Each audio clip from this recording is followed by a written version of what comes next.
tivit. Alors écoutez ça. Ça, ce sera une période où le vent d'impureté il sera enlevé de la terre, c'est-à-dire tout ce qui est de tordu en fait, tout ce qui est mal, toute notion de mal qui se rapproche de ça. Mais il y aura quand même des naissances à partir d'un corps de femme et d'homme, d'accord, du mari et de la femme. Mais ce sera un désir naturel, physique naturel, hein. S'il y a toujours ce désir, non, je sais pas, la journée sera nulle, mais s'il y a toujours ce désir pour faire des ça, enfants. on ne sait pas, on verra. Ouais, c'est pas précisé, on verra. On verra. Des haines qui chouillent la bédaat, ve'agam shelo tiyeh ta'ava chomrit klal. Regardez, écoutez ça, voilà, regarde le rabbi ce qu'il dit. C'est comme maintenant, tu désires que ton mari en fait. Oui, parce que t'es droit, mais c'est un homme, il a une femme tout nue devant lui. Non, mais il y aura plus. Non, mais toi, t'as un mec il y aura tout nu devant toi, tu kiffes pas. Le mec, c'est pas pareil. Non, mais il y aura plus de Mikol. Alors regardez ça. Mikol makom tiyu ta'ava veretzon tiv'i. Le rabbi dit il y aura encore une période où il y aura la naissance de bébés, d'enfants, à partir d'un homme et du mari et de sa femme, avec un désir naturel. Il dit pas chomri, il dit tivi. Ça veut dire un désir naturel. Ça veut dire que ça ressemble à un désir rouhani, ça ressemble à un désir spirituel. D'accord. Comme on voit les avot. C'est comme une femme quand elle a envie d'un enfant. Hein. C'est comme une femme quand elle a envie d'un enfant. Elle a envie d'un enfant. Ouais, voilà, c'est un désir spirituel limite. Ouais. Par exemple, les avot pour leurs femmes, les patriarches pour leurs femmes, ils ont un désir kadosh. Et en fait, le rabbi, qu'est-ce qu'il nous dit? Il nous dit Aïnou kemo ta'ava rouhanit, donc c'est un désir spirituel finalement. C'est un désir naturel, mais qui vient d'un désir spirituel, donc de l'âme. P.H. Lomar, Abiyur Bazé, Alderer Hamevoir Betania, chez Afilou Bezman Azé, Bechocher Akafou Merchoupal, Efchar Liot, Achila, Leshem Shamaim, Velo, les Malot, Atavato, les Tsoer Goufo, des Af Sheuchal, Mitzad Areavon, Tivi, Shelo, Yeraev, Vealderer Zé, Kesheu, Ayef, ou Yeshen, Mikol Makom, Kavanato, Bechol Zé, I, Leshem Shamaim. Regardez comme c'est beau. Le rabbi nous dit, mais aujourd'hui même, comme l'Admorazaken nous le rapporte dans le Tanya, on peut avoir accès à ce désir finalement qui est spirituel, mais qui paraît dans le monde matériel. Ça veut dire quoi?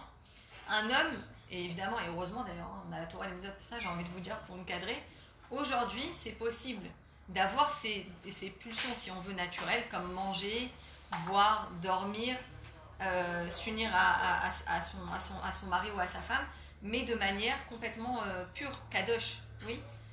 À tel point qu'on dit c'est un désir spirituel. Pourquoi? Avec l'intention, la force de l'intention. C'est-à-dire que, oui, il va avoir faim, concrètement, son ventre, il va gargouiller, oui, on va avoir soif, oui, on va être fatigué, etc. Mais quand tu vas faire la chose, tu vas le faire avec l'intention que je fais pour servir Dieu. C'est pour Hachem. Bravo. Mais comme ça, tu élèves toute la personne. J'ai fait la bracha, j'ai hyper faim, j'avais pas mangé la journée, j'ai maman. J'ai fait la bracha, j'ai dit bon, j'espère que ce truc, c'est que je mange que parce que il faut que je me nourrisse, je le fais que pour servir Dieu. Voilà, exactement. C'est-à-dire que dites-vous, à chaque fois que vous mangez ou que vous buvez, ça ne suffit pas de faire les brachot. Les brachot, ça suffit pas. Les brachot, si tu veux, c'est le keli. La kavana, ça doit être je prends des forces pour servir Dieu. Travailler, c'est servir Dieu. S'occuper du mari, c'est servir Dieu. S'occuper des enfants, c'est servir Dieu. Faire les courses, c'est servir Dieu. Vous comprenez? Il n'y a rien en dehors de Dieu dans ce monde-là. On a dit l'autre fois. Il n'y a rien, il n'y a pas de domaine en dehors de lui. D'accord? L'etata pas numiné, ça veut dire il n'y a rien en dehors de lui. Tout ce qu'on fait, c'est lui. On est lui. Donc ça veut dire vraiment élever sa propre personne, s'élever soi-même et élever le monde avec nous, c'est avoir la kavana. Et pourtant, on pourrait se dire, mais attends, l'union d'un homme et d'une femme, c'est grossier, c'est gashmi, c'est matériel, quoi, c'est physique. Charnel, bah non. Dafka, bon, moi j'enseigne la Tarata Mishpacha, on parle énormément de l'intention. L'intention. Ça veut dire, oui, concrètement, le corps, il demande comme avoir faim, manger, etc. Mais Tachles, le juif, ce qu'il a au-dessus ce qu'il peut avoir en plus, c'est l'intention. L'intention que je fais ça l'Hashem Shamaim, pour Hachem, pour servir Dieu. Donc le Moshe Katav Rambam, ah merci beaucoup. Que Moshe Katav Rambam, Bebio Rainyan, Chez Yot, Abouf, Bari, Veshalem, Medarka Hashem. Comme le Rambam il nous précise, il nous dit que le fait que le corps il soit en bonne santé, ça fait partie des chemins de Dieu. Ça veut dire quoi? Ça fait le fait de faire attention à son corps pour qu'il soit en bonne santé, ça fait partie du service d'Hachem. Un juif qui achète que badatz, qui mange n'importe quoi, mais attention à badatz, et je fais les brachot. Ouais, bah là tu es pas en train de servir Dieu du tout. Du tout. Hein? Des choses industrielles, ils mangent mal. Ils mangent que bon, on va pas rentrer dans les détails, mais ils mangent que des chocolats, du sucre, des protéines, n'importe quoi, ou que des féculents. Tarklès, t'es pas en train de servir Dieu là. Ou encore pire, celui qui affame son corps. Il y a des femmes, elles te disent, ah moi j'ai pas le temps de manger, je roule au café au lait du matin jusqu'au soir. Non mais t'es pas en train de servir Dieu là. T'es en train de porter préjudice à ton corps. Or ton corps il ne t'appartient pas. Il est un prêt que Hachem t'a fait pour ta mission terrestre et tu dois en prendre soin. C'est un confié. C'est comme on va confier un diamant à un diamantaire, d'accord, pour qu'il le montre à ses clients ou pour qu'il fabrique son bijou. Il l'a pas encore payé, mais attends, je suis en train de te le confier. Tu dois me le ramener intact et encore mieux qu'avant limite. Donc il faut avoir conscience de ça, que le judaïsme, la santé du corps, elle fait partie intégrante du service de Dieu. Il ne faut pas exagérer, on n'est pas chez les Grecs, avec les muscles, les photos, les pectoraux, machin, mais ça fait partie du service de Dieu de prendre soin de son corps. Ok? Ou misé mouvan, bekava chomer, chez l'ati lavo, iou kol sorke agouf, les shem shamaim bilvad. Alors ça veut dire que la différence avec les temps futurs, c'est que dans les temps futurs, on n'aura pas besoin de réfléchir à cette intention-là. Que tout ce que je fais, je vais au sport pour Hachem. Je vais manger pour Hachem, je vais passer du temps avec mes enfants, mon mari pour Hachem. C'est-à-dire qu'on n'aura plus ce mérite de faire cette réflexion-là, d'accord, de mettre cette intention dans les choses, parce que ça sera naturel finalement, de faire automatiquement les Shem Shamayim. On sera des anges en fait. On sera presque comme des anges, parce qu'on aura quand même des corps matériels. Mais on pourra faire des mitzvot? Ouais, on a dit Beshlemout. Oui, mais ce sera considéré comme une mitzvah. Hein? Ça sera considéré comme une mitzvah. Ouais, mais ça sera plus le même niveau qu'aujourd'hui. C'est-à-dire que le mérite, il sera plus autant. Tu vois ce que je veux dire? Aujourd'hui, on a énormément de mérite. Pourquoi? Parce que on a la tentation. Tu vois ce que je veux dire? Tandis que la Tilavo, bah, il n'y aura plus, c'est ce qu'il te dit. Ça sera automatiquement les Shem Shamaim. Il n'y aura pas d'autres pensées à l'extérieur. Tu vois? Il n'y aura pas je le fais parce que je veux du mérite, ou je le fais parce que je veux une récompense, ou je le fais parce que. Non, je le fais pour lui parce que je l'aime. Ce sera naturel. Chez Haré, il n'y aura plus cet effort à faire d'intention. Ouais. Chez Haré, Aziye, Adam, Betarfit Hashemut Kanal. Ou misé mouvan de H chez Mot Amashiach, I Madrega Analit Beoter, Veafalpiken, Zeu, Bedome, Leula Tabet. Donc en fait, ce moment-là, c'est-à-dire ce moment de Yemot Amashiach qui ressemble au deuxième niveau de Iloula, c'est-à-dire des âmes qui s'unissent mais à travers les corps, ok, on a dit à travers, comme la joie d'un mariage, qu'il a acharé kolze, are agufim yovaldu, mais av ve'am betahava gashmitiv. Mais il y aura une différence, c'est que les corps, ils vont quand même naître, donc les enfants, ils vont quand même naître de cette union gashmit, matérielle, avec cette intention pure, ok. Maintenant, omnam betriatametim beilulatigimel. Alors quelle différence avec le niveau de triatametim? Mamash. D'accord? C'est quoi ce niveau de triatametim? Pourquoi c'est tellement extraordinaire la résurrection des morts? Pourquoi? Surtout que quand il y aura Mashiach, on n'aura même plus de cette peine d'avoir perdu quelqu'un. Bah, après, on va rigoler. On va dire, qu'est-ce qu'on était bête, hein? Pourquoi il y a triatametim alors? Pourquoi il y a triatametim? Mais parce que, alors voilà, on va expliquer. On va expliquer c'est quoi cette différence. Il y a Amdou Neshamot Begoufim, chez Ryu, Betal Tria, Betal Torah, Veora Torah. Qu'est-ce qui va se passer? Il y a quoi de si spectaculaire à la résurrection des morts?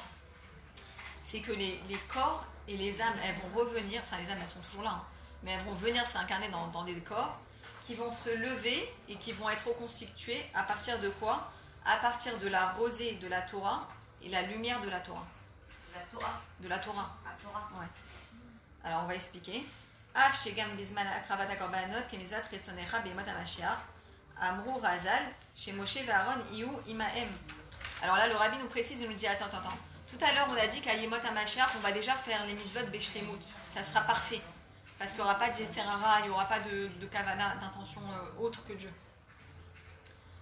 Alors on est d'accord qu'à Yemot HaMashiach, il y aura une période où il n'y a que Moshe et Aaron qui vont se lever et les tzadikim. Pourquoi? Parce qu'on ne peut pas reconstruire le Beth Amikdash s'il n'y a pas Moshe et Aaron pour servir là-bas. D'accord? Pour nous guider dans le service de Dieu dans le Beth Amikdash.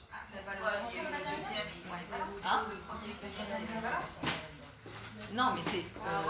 Ils ont inauguré le Mishkan. Hein? Oui, c'est eux. Dans le premier et deuxième Beth Amikdash, il y avait le Mishkan. C'est eux qui ont initié tout le Mishkan. C'est un.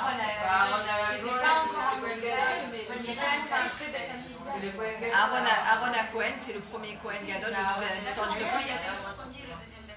Oui, mais. Oui, parce que c'est.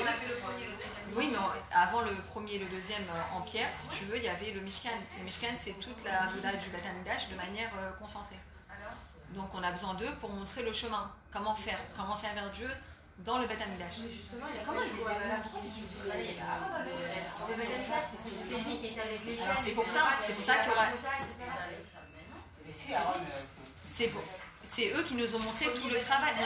On a inauguré le Mishkan. Le Mishkan, avec les trucs qu'il avait sur lui et tout. Oui, le Mishkan. Oui, mais le Mishkan, c'est le Beth Amikdash en concentré. C'est là, si tu veux, c'est comme les C'était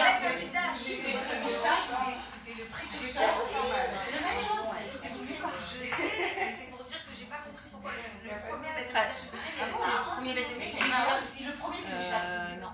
Il me semble que non, je vais vérifier. Mais dans la tête, j'ai une histoire où il marchait pendant des heures, et là, ils ont inauguré le Mishkan. Le Mishkan. Ah, le Kohen il rentre dans le Kodesh HaKodashim avec une chaîne et avec des cloches. Dessus, s'il tombe. Vous savez cette histoire-là que le Kohen Gadol. Oui, non, t'as raison, Laetitia, mais concrètement, aujourd'hui, vu dans la quête galoute on n'a aucune conscience de. Imagine demain, imagine, amen. Le Beth Amikdash, il est là. Allez, qu'est-ce qu'on doit faire? Bah, je sais pas, et toi, tu sais qu'est-ce qu'on doit faire? Bah, non, je sais pas. Tu veux dire que c'est passé trop de temps et qu'on n'est plus dans la ça veut dire que du deuxième, ça veut dire que qu'on pourrait pas. Ceux qui doivent nous montrer Mamash la Avodat Hashem dans le Beth Amikdash Bediouk, c'est Aaron à Cohen et Moshe Rabbeinu. D'accord, Moshe Rabbeinu, ça représente le Lévi, les Lévi'im, et Aaron à Cohen, c'est les Kohanim. Le deuxième, c'était Ezra, et le premier, c'était qui? Je sais pas, ne me demande pas au niveau de l'histoire, je suis nulle au niveau chronologie et tout. Ouais. Je retiens pas les dates. Mais si tu veux, on fera un. Qui a fait le deuxième et qui a donné au peuple le. Qui a transmis. Voilà. Qui a dit comment on devait faire, qui a fait la base de moi. Non, là tu parles du premier. Le deuxième, c'était on fera une chronologie BKF. D'accord. Sarah. Le premier, c'était Sarah, c'est un livre ouvert. D'accord. Donc en fait. Le mot, c'était le premier. Et Ezra, le deuxième. Bah, elle a l'air quand même sur d'elle. Ouais. C'est sûr et certain. Non, c'est bien. C'est bien. Mais si vous voulez, on le reverra avec elle si ça vous intéresse, avec plaisir. D'ailleurs, vous savez, dans les 3 semaines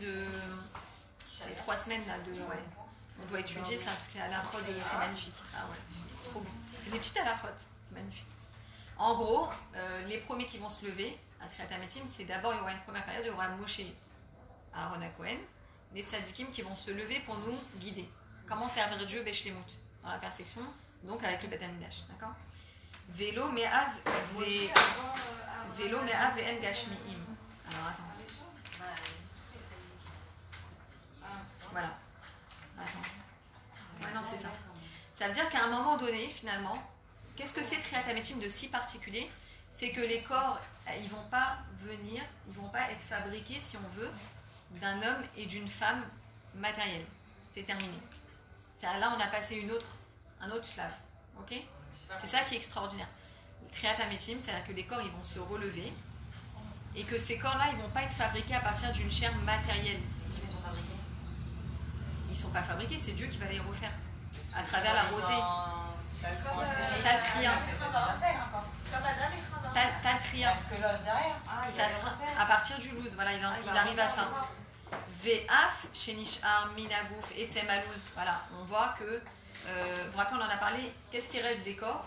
Il reste le louz. Vous vous rappelez le petit os qu'on a derrière la nuque et on le nourrit avec le repas de Melavé Malka uniquement et le vin de la Havdalah. D'accord? Le vin de la Havdalah et le repas après Shabbat. C'est important. Même si on ne fait pas moti, c'est important de faire mésonote et de refaire un repas. Ouais, moti c'est important. Ouais. C'est hyper important. Hein? Ouais, mais c'est mieux, le top du top, c'est faire moti. Ouais. Non, mais Tarles, qu'est-ce que tu as à faire? Tu ressors les salades de Shabbat qui restent, tu ressors le reste et tu fais moti. Hein? Ah bah t'es mieux que le chef. Ouais, mais je t'assure qu'à un moment donné, t'as faim. Ouais, mais t'as pas faim de ça, tu vois. T'as faim d'une pizza, t'as faim de t'as pas faim de tes salades de Shabbat. Ah si, par contre, ah si, non. En fait, c'est un peu du goût de Shabbat qui reste dans la semaine, tu vois ce que je veux dire? Avec le Zola, même si c'est pas top, c'est bien. C'est pas super, mais ouais. Bon. Le top du top, c'est moti. Si on mange moti, en fait, on fait moti, mais on mange pas la gazaït. C'est la même chose que si on mangeait les autres. Ouais, mais c'est pas bien. Faut pas faire l'étilat en ayant cette cavana là. Ah, moi j'ai tout le temps cette cavana. De quoi avec le cavana? Faut pas éviter de faire birkat. À la limite, j'ai envie de te dire, fais le birkat des enfants. Tu sais la phrase qu'on leur fait dire. Tu fais où le premier paragraphe, c'est Midoraita. Non, mais si je le fais tout entier. Alors fais tout entier si tu peux, mais sinon tu fais la phrase des enfants. Berir, Rachamana, Ilana, Makadja. D'accord? Mais si déjà tu manges du pain, kazaït, tu sais c'est quoi? C'est une olive, hein. Kazaït. Kézaït. Non, c'est kézaït. C'est kabetza ce que tu dis. La kazaït, c'est ça. C'est le poids d'une olive. Ouais. Bah ouais. Donc cherche pas. Cherche pas, tu fais Netila, tu fais birkat. Je croyais vraiment c'était un petit peu comme ça, moi. Moi aussi, pareil, c'est quoi, je pensais. C'est 27. C'était pour moi 3 doigts. 3 doigts, c'est Non, pèse le pain, tu vas voir qu'est-ce que ça représente 40 grammes. C'est 2 tranches de pain. C'est pour ça, moi Moi, je aussi. fais jamais. Et des fois, je fais du salaire, mais d'autres quand même, ça.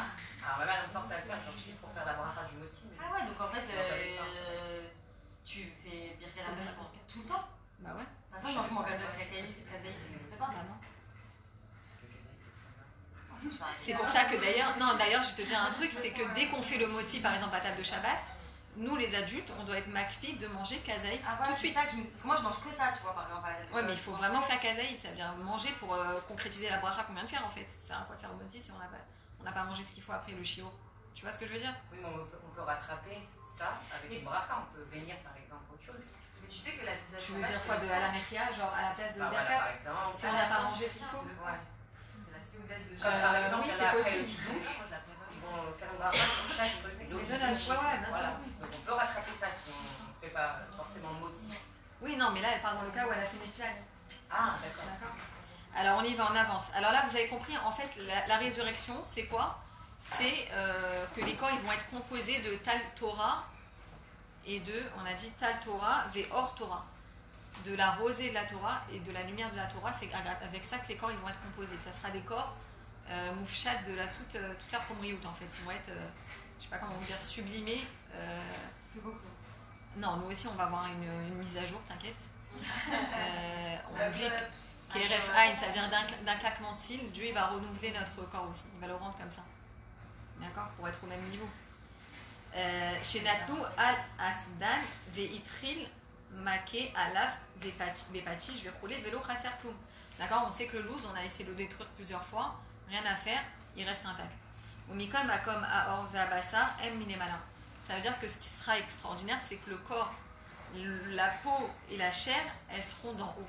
Elles seront complètement spirituelles. D'accord? J'avais une question. Le loose, il est vraiment indestructible. On peut jeter du 30e étage, il se casse pas. Bien sûr. Bah, ils ont essayé, ils ont cassé. Ils ont mis de la hache, ils ont tapé au marteau, ils l'ont mis au feu, ils ont tout fait. Bah, tu connais le 5e élément, le 6e élément, c'est un vieux film. Ils ont recomposé à partir du loose. Pourquoi? Ils ont été prendre la Torah. Ah, c'est vraiment indestructible. Donc c'est vraiment important de le mettre. Même si c'est Oui, c'est pas, j'ai l'impression. Oui, ce qui le nourrit, c'est le vin de Havdalah. Et vous savez, avec la Havdalah, le rabbi dit on remet sa vue. Vous savez, il faut mettre là. Je mets derrière les oreilles. Il faut mettre là. Parce que moi, je mets derrière les oreilles. C'est là. Moi, je mets dans les poches, c'est pour la tu dois mettre aux enfants. Je mets dans les cheveux pour avoir des beaux cheveux. Dans la nuque. Alors, c'est ce que je voulais vous dire. On est d'accord, le vin de Havdalah, on le met dans le creux de la nuque, donc là où il y a le loose. Et aussi, le rabbi il dit, dans la semaine, vous savez, à cause des ordinateurs, à cause que quand des fois on lit en marchant, avec les portables ou avec un livre de Torah, eh ben, on perd de la vue. Et le rabbi dit, on doit remettre le vin de Havdalah sur les yeux, ça répare de 1/500e la vision qu'on a perdue pendant la semaine. Pendant la semaine? Ouais. Ah oui, parce que tu le fais tous les mots de Shabbat, Havdalah. Donc ça répare. D'accord? Tu mets dans la poche, tu mets sur le ventre, tu mets où tu veux. Pour aller bien. Allez. Ve'alken yu azgufim kedoshim ve'teorim legamre. Ça veut dire quoi? En fait, que ces corps-là de Triat Hametim, qu'est-ce qu'ils vont avoir de si particulier? Ils vont être sains et purs complètement. Imaginez-vous, il n'y a pas une once de, je sais pas moi, de matérialité grossière, d'inconvénients si on veut. Vous voyez ce que je veux dire? On va voir. Ki briutam I meatzmuto ou mauto libaref. Pourquoi? Parce que ces corps ils vont être composés à partir de Dieu directement, à partir de l'essence de Dieu. Les malas afilou mais Adam Arishon, c'est-à-dire qu'ils vont être encore plus élevés que le corps de Adam Arishon. Et pourtant, Adam Arishon il a été composé par les mains de Dieu, on dit, d'accord? C'est une métaphore, mais par les mains de Dieu. Aussi. Hein? Lui aussi par voilà. Mais il aura ce corps qui sera encore plus élevé que son premier corps. T'as compris? Donc on va mourir avant Mashiach. Nous non. Pourquoi? Parce que je t'ai répondu tout à l'heure. Il y a un inyan que nous, on va vivre Triat Hametim dans notre corps pour avoir cette mise à jour dans notre corps, de corps pur, Kadosh et Tahor, mais ça sera KRF Ain, c'est-à-dire le claquement d'un cil. Comment on dit, un clin d'œil. Le temps d'un claquement d'œil. D'accord? Donc, pas d'inquiétude. Ve'av chez Adam Arishon, Aya, Yatir Kapaf chez la Kadosh Baruch Hu, Vegam Chava, Aita Etzem Me'atzamag, Ubasar Mepsaro, Uktiv Vayeven et Atzmo, et Atzela. D'accord? Non, et Hashem Elohim, pardon, et Atzela, ou Mikom Akom, Aya Chet Adam Etzatada, Veyesh Lomar, les filles chez Mikom Akom, Ita Baolam, Metiut Chet Klipot Ra, Rak Shayum, Bemamad, Beshafel Amadrega. En fait, il nous dit, comment c'est possible? Il y aura nos corps, enfin les corps, ils seront d'un niveau complètement supérieur, donc complètement immatériel si on veut, mais matériel, c'est-à-dire, comment dire, pur et sain, dans un niveau plus élevé que le corps de Adam et Chava, alors que Adam et Chava, à leur époque, en vérité, il n'y avait pas de mal, comme on a aujourd'hui, d'accord? Avant la faute. D'accord? Qu'est-ce qu'il y avait avant la faute? C'est qu'il y avait l'existence du mal, mais les clipotes, si vous voulez, elle n'avait pas d'emprise sur eux. D'accord? Il n'y avait pas autant d'emprise du mal sur l'être humain, finalement. D'accord? Elle était faible. Les clipotes, ils étaient faibles. Qu'est-ce qui a engendré qu'elles prennent de la force? C'est que Adam Arishon, il a désobéi à Dieu, il a regardé dans les clipotes. Le fait qu'il a regardé, il a fait rentrer en lui ce mélange-là. D'accord? Le mal, c'est le bien c'est le mal, etc. Il y a eu un mélange. Alors en fait, c'était pas la kavana de Dieu de faire tout ça en vrai. De faire quoi? La galoute? Ouais, non. Les clipotes, le mal et tout. Non, ça veut dire que si Adam Arishon, en théorie, il n'avait pas fauté, on aurait eu Mashiach tout de suite. On aurait vécu en Géoula tout de suite. Mais évidemment, après coup, Dieu, il a voulu la faute, il a voulu l'exil, il a voulu tout le travail qu'on est en train de faire pour le révéler, pour le dévoiler.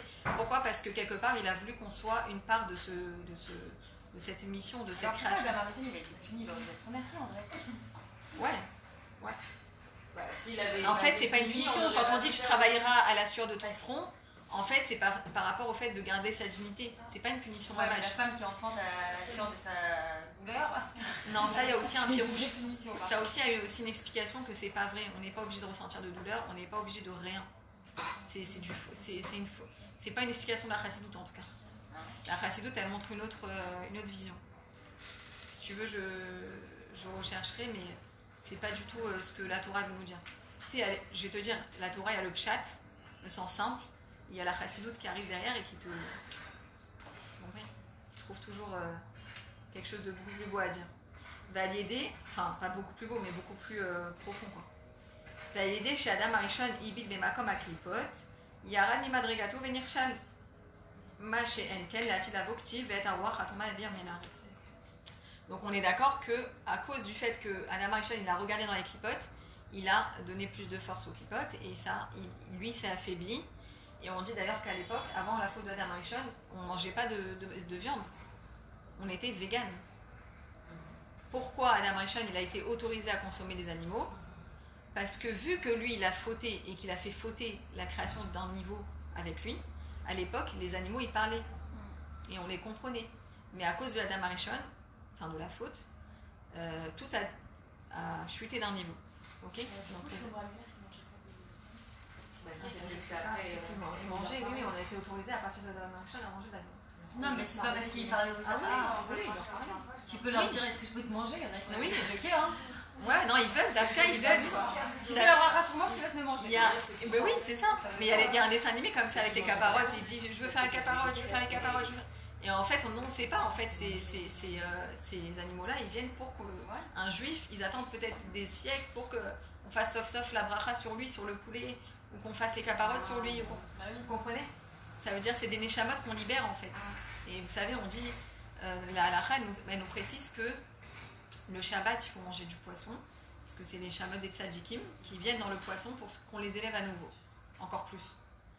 Et dans la viande, il y a les rishaïm, ils reviennent pour qu'on les élève à travers les brachot. Et dans le poulet, c'est les bénonim. D'accord. Moi, je mange Dans la viande, il y a quoi? Il y a les rishaïm. Mais dans les légumes, il n'y a personne. Ça veut dire que c'est pas bon. Les légumes, il n'y a personne. Moi j'en pense dans les chiens. C'est dommage. Il y a aussi. Non, c'est-à-dire que tu élèves la création de par elle-même, tu vois. Il n'y a pas besoin de hibour et de. Tu vois. Mais on s'élève en faisant les brachot, ça c'est sûr. Et on élève la création entière, quoi qu'il arrive. Alors, Vezeu Gaminan Aïloula des Rajbi, chez où Alderer Inan Aïloula Tagimel des Rajbi, Amar Beyom Aïloula, chez l'eau. Alors, regardez, pourquoi c'est tellement particulier l'Aïloula de Rabbi Shimon? Parce que lui-même, il a dit Bechad Katira Itakarna Be. Dans un lien unique, je me suis lié à lui. Je me suis attachée à lui. Donc, on parle de Dieu. Ou Be Achida Be Leata Be Itdapkat. Ça veut dire que je me suis attachée et liée dans un seul lien, comme du feu, dans une fusion, comme dans du feu, à Akadosh Baruch Hu. C'est-à-dire qu'en fait, il a provoqué sur Terre une telle union avec Akadosh Baruch Hu, on va comprendre pourquoi, que c'est un jour très très élevé. Aïnou, Akilan Yon, Be'atzmut ou Ma'out. C'est-à-dire en fait, il s'est englobé dans l'essence de Dieu. D'accord? On va comprendre ça veut dire quoi. Ve'im shirze les matins. Ben, d'accord, lui, il s'est englobé dans Dieu. Et nous, en quoi ça nous concerne? En fait, il a continué cette union, cette fusion avec Akadosh Baruch Hu en bas. C'est-à-dire que nous, on en profite sur terre. Grâce